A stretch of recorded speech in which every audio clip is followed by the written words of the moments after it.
was the name of my boat, HMS Sutton. We was the 4th flotilla. We had 8 ships in the flotilla, and on each boat there was about 80 to 100 men. Right. Big as a destroyer, but there was fleet going. Minesweepers, fleet going. Well, before all this started, as regards the Navy, I was in the AFS, and then after that I walked about and I was in the fire brigade. I got found and I volunteered for the Navy, and they accepted me. So the recruiting officer said, "Why are you recruiting?" He said, "You're really exempt." I said, "What's your name?" So I said, "Henry Sonny Lee." He said, "Henry Sonny, how do you spell Lee?" So I said, "Elliot, oh, Vivian Later's gone with the wind was on." And I said, no. Sonny, not, you know. So anyhow, he put it down. So when I got into the forces, you know, they really took the mickey at me. And when I joined the ship at Harwich, first of all I'd done my training at Skegness. Then I came down to London, and then I went on to Harwich, then I went on to the ship. So anyhow, the coxswain went down and said, "Boys, you've got a puff coming aboard." I had some wonderful friends. They, you know, they tried to ride me, but I didn't get away with it because I knew that I couldn't keep it up for a couple of years. Anyhow, we was in the English Channel, what we used to call E-boat alley, day and night. Or else we met any convoys or any ships coming in on convoy duty. And we went right around them, then we was based at Greenland and Iceland. So how long were you in the Navy then? Just over 5.5 years. I joined in 1940, I think.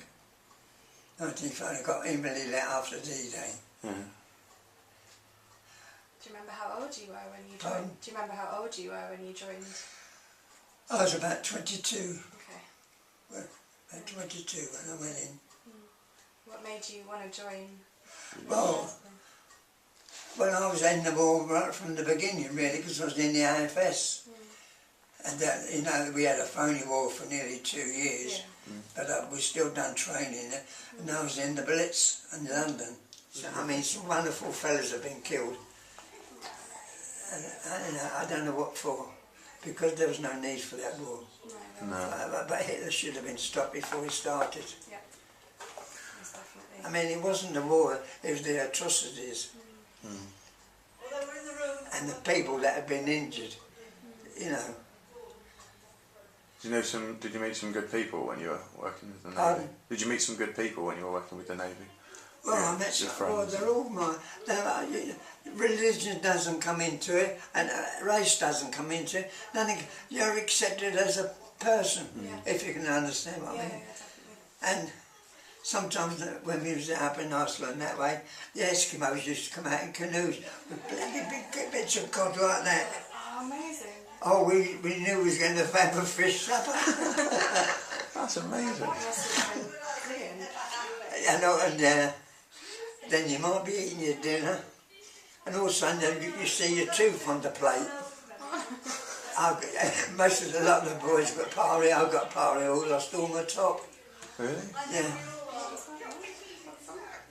What was it that caused your teeth what was it that caused your teeth to come out then? It was... Oh, because we had we was very hard up for fresh drinking water. We had to drink distilled water. Also, we never got enough greens or vegetables. So just right. If you can understand what I mean. Yeah. All up when we was in Pole. Yeah. How long were you spent like out in Iceland and places like that? Up there. Oh, we went from the Faroe Islands up there. I don't know. About 6 months or so. Must seem like a different world up there, really. During that time, yeah. It was wonderful.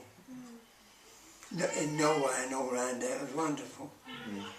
And sometimes a convoy come along and we'll escort it, you know. And then I don't know, I must have got a bit nutty because I woke up in the hospital. I'd taken so much in, I'd never let it out. Right. If you can understand what I mean.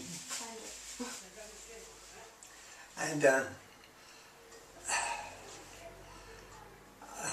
we got a telegram, and it said, wife burial, baby dead. That was so I tried to get leave, and the captain said, tell him to get back on duty. A convoy was being attacked, he might be dead himself in the next half hour. Right. You know, and I went back to the station, and well, anyhow, after that, they put me in a mental home. I was there about 18 months. And there was a man going round the mulberry bush with all the flowers, and he had trying to light a cigarette, one of these papers, and the wind blew it, and he's running around clapping his hands. And I thought, so, good God, sonny, you ain't going to start here, are you? Anyhow, I made myself better from that day. But no, we was dead lucky. I know sometimes we was at school in a convoy, and the bloody sub come up in the middle of us.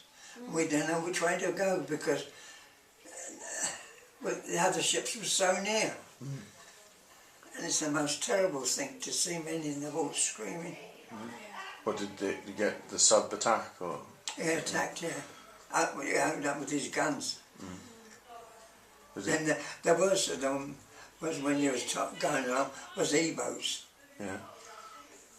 We used to tie up sometimes at Cromer, and the voice would say, "All right, Jack, are you all right?" We said, "Yeah, how are you? Okay." They say, "Yes." Next thing, the bling, bang, bang, bang, the E-boat would come round and knock bloody balls of barrel out of us. Still, take that all in. Yeah, scary stuff. That. Really terrifying, the attack, especially in the water as well. Cause well, it's one of them things, lad. I've seen worse in the mental home. Really? You can't blame the person. No. You can't blame it. What's that for? It can be anything can do it. It can be the death of my wife, the death of a child, or finance. The brain just goes boom.